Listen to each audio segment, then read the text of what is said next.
This week's case is one of the most divisive I've come across. Legally, the villain of this week's episode is Gordon Park, a retired primary school teacher who was sentenced to life imprisonment for the murder of his ex-wife Carol. Having said that, there is a section of people that believe Gordon was innocent and that he was subjected to an unfair trial. As always, I'll leave the subjective guesswork to you. I'll provide you with as many objective details as possible, but you can decide whether Gordon was guilty or innocent.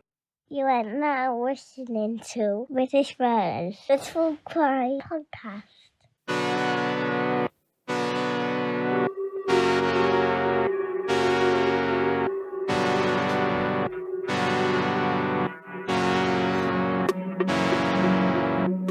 Hello everyone and welcome to British Murders, the podcast that focuses exclusively on British murder cases and serial killers. I'm your host Stuart Blues and this is the 4th episode of Season 8. Listeners Damien Mosscrop and Nicola suggested this week's case via messenger and email. We're in the county of Cumbria this week in northwest England. Specifically, we're in the small village of Leece, located a couple of miles east of Barrow-in-Furness. Let's start with Carol Ann Park, a woman born in December 1945 and adopted by the Price family. Carol was the middle child of the Prices, with Ivor Price being her older brother and Christine Price being her younger sister. I can't offer you much about what her childhood was like, but she would go on to become a teacher at Broughton-in-Furness Primary School. Carol was a fun-loving and outgoing person, a social butterfly if you will. She tended to prefer the company of adults rather than children, which is ironic given her job, but she would go on to have 2 biological children whilst adopting a third. Jeremy, Carol's son, said of his mum, "She wasn't particularly affectionate towards children, but she played the role of mother." But I'm getting slightly ahead of myself. In the early 60s, it was either 1962 or 1963, Carol met a man named Gordon Park, who was born on January 25th, 1944. Gordon would also become a primary school teacher, but the pair met when they were both teenagers. Their love continued to blossom as they entered adulthood. Gordon proposed, Carol accepted, and the pair married in August 1967. Their eldest biological child, Jeremy, was born in March 1970, while their youngest, Rachel, was born in May 1971. The third child in their life was Vanessa, born in March 1968. Vanessa was the biological daughter of Christine Price, Carol's sister, but in 1969, her mum was tragically taken away from her when she was just 13 months old. Christine was strangled to death by her boyfriend, 19-year-old John Rapson, in April 1969, making Vanessa an orphan. Carol and Gordon welcomed young Vanessa into their life when she was just 18 months old and raised her as their own. A year or 2 after the birth of Rachel, marital problems started creeping into Carol and Gordon's relationship more frequently. It's reported that they were in an open relationship and formed intimate bonds with other people. I can't say whether they knew of each other's extramarital affairs, but they may have had some form of an understanding. The family lived in a detached bungalow in Leece called Bluestones, but in September 1974, Carol temporarily moved out, staying at a local guest house. The unhappiness she felt towards her marriage led to Carol moving in with a man named David Brearley shortly before Christmas that year. It said in one article that Carol had met David at Keele University in Staffordshire, but that's a good 130 miles away from Leece. As Carol worked in a primary school in Leece, it seems unlikely that she'd have undertaken a 5-hour round-trip commute each day. As the 1974 festive period came and went, 1975 began with Carol planning to gain full custody of her 3 children. The marriage, in her mind, had nothing left to salvage, so her main priority was getting her kids back. In a shocking turn of events, especially for the time, Gordon went on to win the custody battle at Middlesbrough Magistrates Court and was awarded full custody of the couple's 3 children in March 1975. It would later come to light that Gordon had withheld some information during the trial though. When asked if he had had extramarital relations, Gordon told the court that he had remained faithful to Carol when that wasn't the case. Gordon had had an affair with a woman known only as Mrs. Walmsley, but lied to the court as he didn't want to prejudice his custody case. The result of the hearing devastated Carol. She soon after sought help and received treatment from a doctor for depression. Based on my research, I believe one of the medications Carol was prescribed to help treat her depression was triptazole, an antidepressant with sedative properties that contains the active ingredient amitriptyline. It'll become clear as to why I think that as the story progresses. By August of 1975, Carol's relationship with David had dwindled to the point where they were only seeing each other once a month, if that. Realising that she wanted her family back, or more specifically her children, Carol decided to give things another go with Gordon and move back into Bluestones. For all intents and purposes, Carol was happy being back home with her family. Her friends and colleagues don't recall her ever saying she wanted to leave or that she was unhappy with Gordon. Some disagree with that and believe that it was all a ploy by Carol to win back full custody of her children. She was playing the long game, if you will. With both Gordon and Carol working as teachers, Carol was a deputy headmistress by then, the 6-week holidays each summer were the only time they could plan to get away and spend some quality time with the kids. As the final school term of 1976 drew near, the plan was for the Park family to visit Blackpool for the day after the schools had closed. Friday, July 16th, 1976 was the last day of school, and the trip was due to take place on Saturday, July 17th. Here is where the story starts to go sideways from an accuracy perspective. That weekend's chain of events relies heavily on witness testimony, which isn't the most reliable thing in the world. As a result, it feels like this story's events are built primarily on hearsay rather than fact. During that final week at school, Carol's colleagues recalled her telling them about the family's planned trip to Blackpool at the weekend. She was excited to end a stressful year and let loose with her kids for the day. Bizarrely, there doesn't appear to be any formal record of Carol having turned up for work that day, but that might be down to something as simple as a lack of such a protocol in the school at the time. Carol visited Maureen and Kay Price, her sister-in-law and niece respectively, at some point that week, with several sources indicating that it may have been on Friday, July 16th. The reason for Carol's visit was to pay some Christmas Club money, which I assume was a savings pot used for presents, food, etc. Kay was promised a birthday present and a card by her aunt, who assured her she would be visiting again on Sunday, July 18th to drop them off. Mary Robinson, one of Gordon and Carol's neighbours, provided further witness testimony as she recalled speaking to Carol on what she thought was the morning of Saturday, July 17th. Carol told Mary how thrilled she was now the school was closed for the summer and how she was looking forward to the family trip to Blackpool. Here's the thing. Carol didn't end up going to Blackpool with Gordon and the kids. Instead, she supposedly said she felt too ill to join them and spent the day in bed. Jeremy, who was 6 at the time, recalled begging his mum to come with them on the trip and even brought his sister Vanessa with him for backup when he did so. Jeremy would later say, "I remember trying to persuade her to come to Blackpool. Me and Vanessa, I think. I can remember she wasn't very keen but didn't really give a reason. I felt rejected at that point. I asked her in the way that a 6-year-old would. In my mind, it's just a snap memory. I remember it was sunny and warm. I wanted her to come and she said she wasn't coming."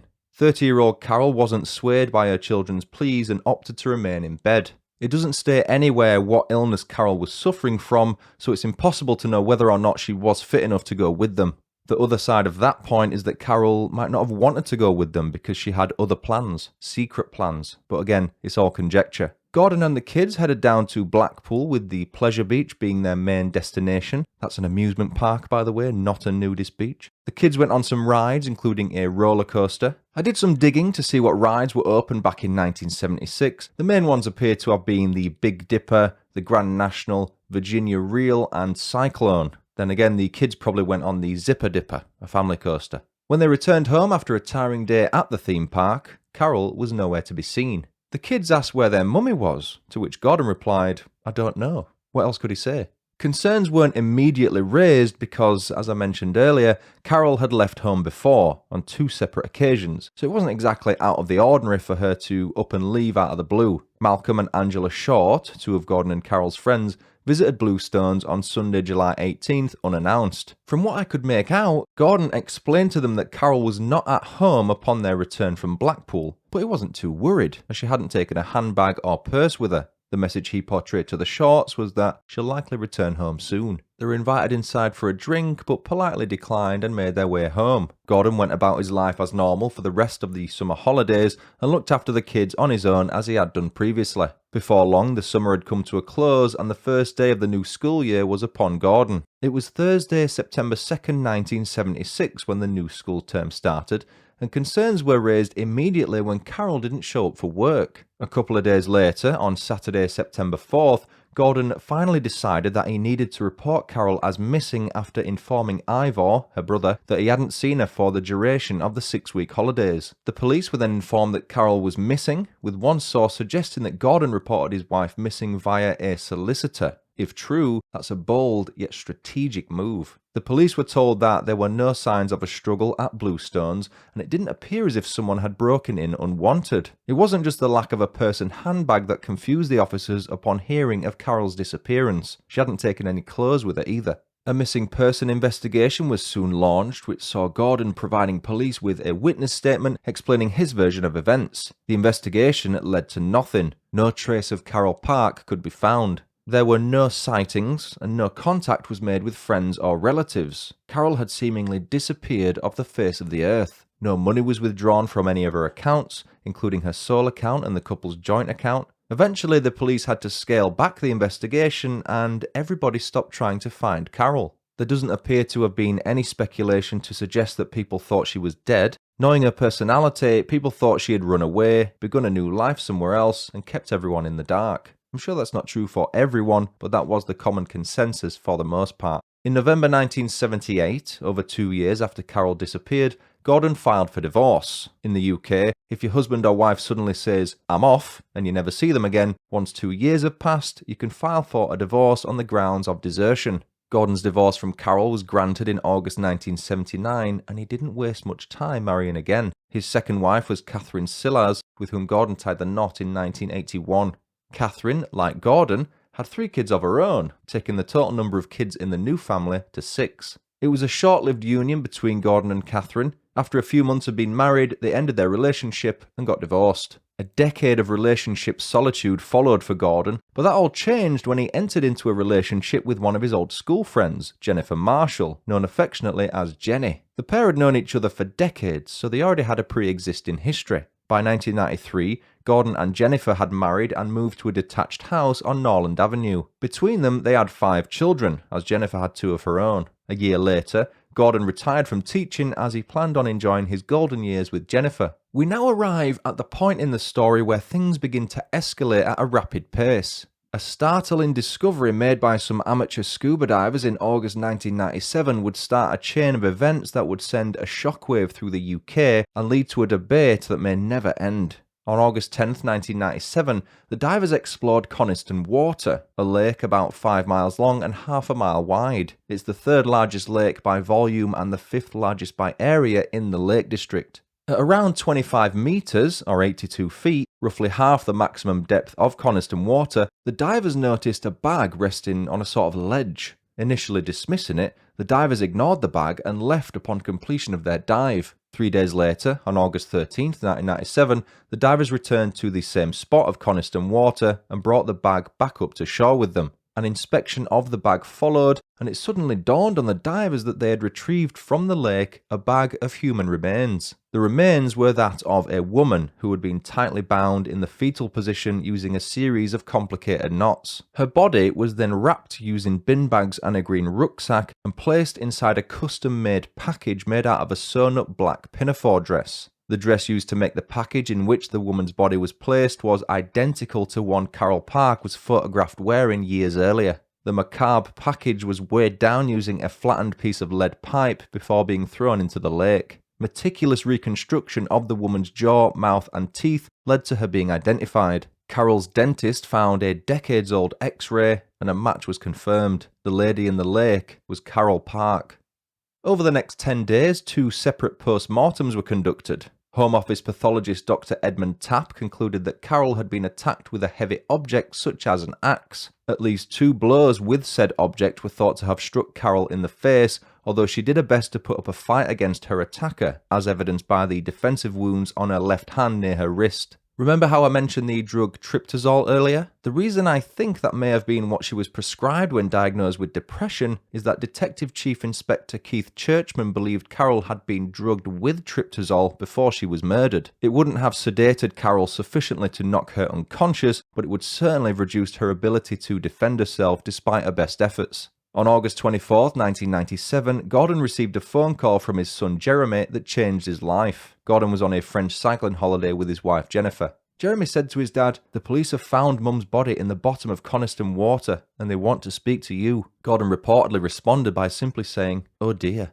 After making a swift return to the UK, Gordon was swiftly arrested and taken to Preston Prison. It's worth noting that Gordon had no criminal history before his arrest. He was seen as a law-abiding citizen and, by all accounts, a good man. Jeremy had gone on record saying that he never witnessed his dad being violent towards his mum. Sure, they had the odd Barney, but what couple doesn't? Throughout August 24th and 25th, Gordon was painstakingly questioned by the police about Carol's disappearance in July 1976. When asked outright if he had murdered Carol, Gordon said he hadn't. He was honest about the pair's marital problems and admitted that he couldn't recall much of the trip to Blackpool as it happened 21 years ago. He did, however, assure the officers that his statement during the initial missing person investigation in 1976 would be accurate. There was a problem though. The 1976 missing person file, which included Gordon's detailed witness statement, had gone missing. One source made a ballsy claim that Gordon and one of the local police officers that worked the case in 1976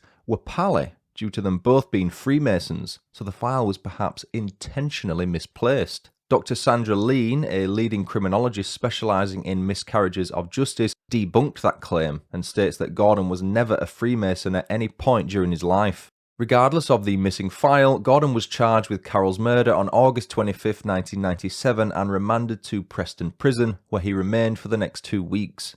On September 9, 1997, Gordon was released on bail as the investigation continued in the background. It's rumoured that Gordon told one of his fellow inmates, "The police have charged me, but they can't prove it."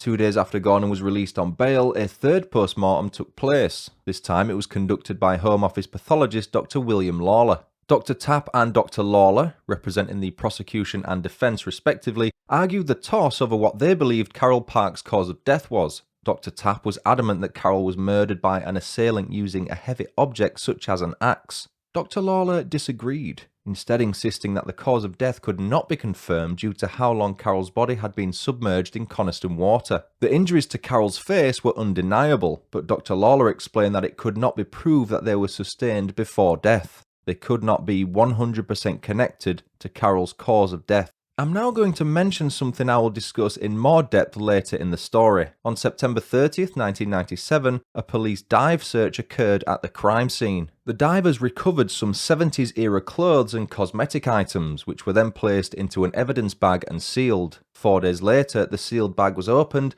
and along with the aforementioned items was a rock. It's that rock I want you to remember for later on. By early January 1998, it was the 6th, the proceedings against Gordon Park were discontinued. The conclusion was reached that there was insufficient evidence to convict Gordon regarding Carol's murder, so the police were forced to let him go. 6 years later, on January 13, 2004, Gordon Park was rearrested on suspicion of murdering Carol Park. Several new pieces of evidence had come to light that had allowed for a new prosecution. Firstly, a man named Michael Wainwright made a witness statement on October 9, 2000, in which he told police officers that he had it on good authority that Gordon Park had murdered his ex-wife. Michael was at Preston Prison at the same time as Gordon when he was on remand after his arrest in 1997. Michael was in there after trying to suffocate his 4-year-old stepson in February of that year. After watching a Channel 4 documentary about Carol's murder, Michael recalled hearing Gordon mumbling, "She deserved it," whilst in the prison's exercise yard. Michael had been told by another inmate, Glenn Banks, who was sharing a cell with Gordon on the prison's F-wing, that Gordon often sleep-talked and confessed to having murdered Carol in his sleep. Secondly, the prosecution had brought in a supposed knot expert, who concluded that some of the intricately tied knots found on ropes at Bluestones were comparable with the knots used to bind Carol Park's body. Even more new evidence came to light when the police conducted another search of Gordon's house after his second arrest. This time they found a wooden ice axe, the sort of thing climbers use to ascend mountains. Gordon Park's murder trial began in November 2004, and there's a lot to cover. Let's get the knot theory out of the way first. The defence got one of their knot experts to look at the knots found at Bluestones and compared them with the knots used on Carol. Robert Chisnall, the expert, examined all 194 knots recovered from Gordon's house. Gordon enjoyed sailing and was a member of the local sailing club. 69% of the knots at Gordon's house were half stitches, a type of knot not found anywhere on the ropes used to bind Carol's body. Didn't realise how many times I'd written knot in this script. The main knots used on Carol were granny knots. That type of binding knot was not found on any of the ropes recovered from Bluestones.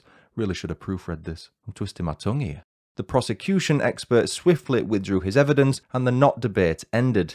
The prosecution's key evidence were the statements of Michael Wainwright and Glenn Banks and the wooden ice axe. We'll discuss the two statements first. The testimony of Glenn Banks has been scrutinised because it was known that he had a severe learning disability and struggled to comprehend what was happening during the trial. Mr. Justice McComb even insisted that the guidelines for children's court testimony should be followed. In his testimony, which was provided by video link, Glenn was reportedly incoherent and found it difficult to recall the precise chain of events. As for Michael Wainwright, his testimony has been debated by some due to his character. Several facts were not disclosed during Gordon's trial in relation to Michael, with the main one being he was both a drug dealer and a drug user. He'd taken various drugs throughout his life, but cannabis was the main one. He'd used it for over a decade at the time of the events in 1997 and also dabbled with cocaine, LSD and amphetamines. As a result of his heavy drug use, Michael's memory wasn't the best, so his reliability as a witness was suspect. He had also previously been admitted to a psychiatric ward on 4 separate occasions and was on antidepressants. Finally, he also attempted to blame some of his actions on a poltergeist who haunts his home and has admitted to hearing voices in his head. For some unknown reason, the wooden ice axe was not used in the prosecution's case, but it was used in the defence's case. Witness Paul Shaw, a friend of Gordon's, spoke to his good character and explained that he could not imagine Gordon using the axe in such a violent way, especially against his wife at the time. Bizarrely, neither the prosecution nor the defense asked Dr. Tapp about the wooden ice axe, despite the pathologist claiming that Carol's injuries likely occurred from being hit with a heavy object, such as an axe. Another theory was that Carol left Bluestones with an unidentified male driving a pale blue or grey blue Volkswagen Beetle, as confirmed by witness Sabine Dixon, a neighbour of Gordon and Carol's. Sabine wasn't sure about the date she saw the Volkswagen pull up to Bluestones, but she thought it was the date of the planned family trip to Blackpool. How about this for a theory? It was put forward that John Rapson, the man who murdered Christine Price, Vanessa's biological mum, may have turned up at Bluestones to see his daughter and murdered Carol whilst there. He was allowed out of prison on weekends at the time, so it's not that far-fetched of a theory. Another pair of witnesses, Mr. and Mrs. Young, testified that they saw a man dumping a large package over the side of a sailboat on Coniston Water in late July 1976, but they couldn't be sure of the exact date. At the time, they joked it was likely a disgruntled husband disposing of his wife's body after murdering her. The man they saw was of slim build and wore glasses, as did Gordon Park. Remember the rock, that random item placed into the sealed evidence bag by mistake? 2 geologists, Dr. Pirrie and Professor Pye, gave evidence during the trial about said rock. Dr. Pirrie, representing the prosecution, concluded that the rock and 4 rock samples taken from Bluestones contained similar characteristics. Compared with rocks recovered from the shores of Coniston Water, they had a different composition. Therefore, Dr. Pirrie suggested the rock found in Coniston Water came from Bluestones, the home of Gordon and Carol. However, Professor Pye, representing the defence, stated that the rocks recovered from Bluestones did share similar characteristics with samples taken from the eastern shore of Coniston Water. Mr. Justice McComb informed the jury that it was up to them to interpret the contradicting findings provided by the 2 geologists. The last crucial pieces of evidence to discuss are some alleged lies Gordon had previously told. The first was that he falsely claimed to have never committed adultery when he and Carol went through their custody battle in 1975. Another was that he told the police Carol had previously disappeared without a trace, but that wasn't quite right. When Carol went to live in the local guest house in September 1974, Gordon was the one that dropped her off. Gordon also told the police he had sold his dinghy in June 1976, when he had in fact sold it in July 1976. A lie about whether or not Gordon wore glasses when outside was also disproved when a photograph of him doing so was brought to light. That likely relates to the sailboat sighting of a man in glasses by Mr. and Mrs. Young. There's a lot to consider there, and there's even more that I've not covered. The trial concluded on January 28, 2005, with the jury unanimously finding Gordon Park guilty of murdering Carol Park. Mr. Justice McComb handed him a life sentence with a minimum term of 15 years. In December 2007, it was announced that Gordon Park had plans to appeal his conviction with Clarion solicitors representing him. The appeal was unsuccessful when put to a single judge, but a renewed appeal in November 2008 had Gordon's case put to a full court of 3 judges, David Keane, Sir Jack Beatson, and Sir Alistair Macduff. A new report from a different geologist dated October 17, 2007 was the key to Gordon's appeal, as he felt it helped prove that he did not dump Carol's body in Coniston Water. Even though Dr. Andrew Moncrief, the new geologist, said the rock was indistinguishable from samples collected from the lake, the court refused to appeal. After receiving that devastating news, Gordon Park was put on suicide watch after suddenly giving away all of his personal possessions to other prisoners. Interestingly, Gordon had previously requested access to a copy of the official prison ombudsman's report into serial killer Harold Shipman's death on January 13, 2004. He hanged himself at Wakefield Prison on that date after fashioning a noose from his bedsheets. Jennifer said, "I think I had sent him the report about Shipman. I sent it to him because he asked for it, but I don't know why he asked for it. He told me there was concern that he had received this report. He did not say what the concern was, but it was probably suicide." Gordon used to receive regular visits from Pastor George Harrison of Pendlebury Evangelical Church until his visiting rights were suddenly revoked in December 2009. Pastor Harrison claims the prison authorities were displeased at him organising a prayer vigil for Gordon outside of Strangeways Prison in Manchester. Gordon had since been moved from Strangeways to Garth Prison, but Pastor Harrison had only been allowed to see him on one occasion since, which he was told was a mistake. On January 25, 2010, the day of his 66th birthday, Gordon Park was found hanged in his cell shortly after 8 a.m. Around his neck was a ligature, over his head was a plastic bag. Gordon's death didn't stop his family from attempting to clear his name. In November 2014, the Criminal Cases Review Commission, CCRC, announced they were looking into Gordon's conviction as new DNA evidence had been brought to their attention. The conviction was eventually referred to the Court of Appeal on October 26, 2018, under Section 9 of the Criminal Appeal Act 1995. The CCRC argued that the non-disclosure of some key facts, mainly involving the character and drug use of Michael Wainwright as discussed earlier, meant that Gordon was not given the chance of a fair trial. The appeal, led by Jeremy Park, officially began on November 5, 2019 and ended on May 1, 2020.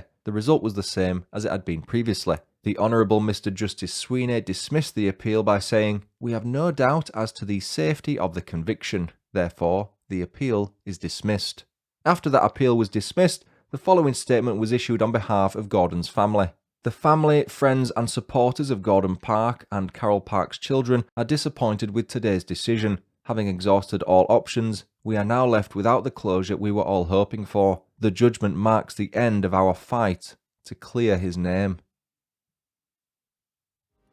And that was the story of convicted British murderer Gordon Park. Thanks again Damien, Mosscrop and Nicola for suggesting that case. What do you think? Did Gordon kill Carol, or was an innocent man imprisoned? I'd love to hear your thoughts on this one. Please drop me a comment or hit me up on social media. Please continue emailing case suggestions to britishmurderspodcast@gmail.com or message me via social media.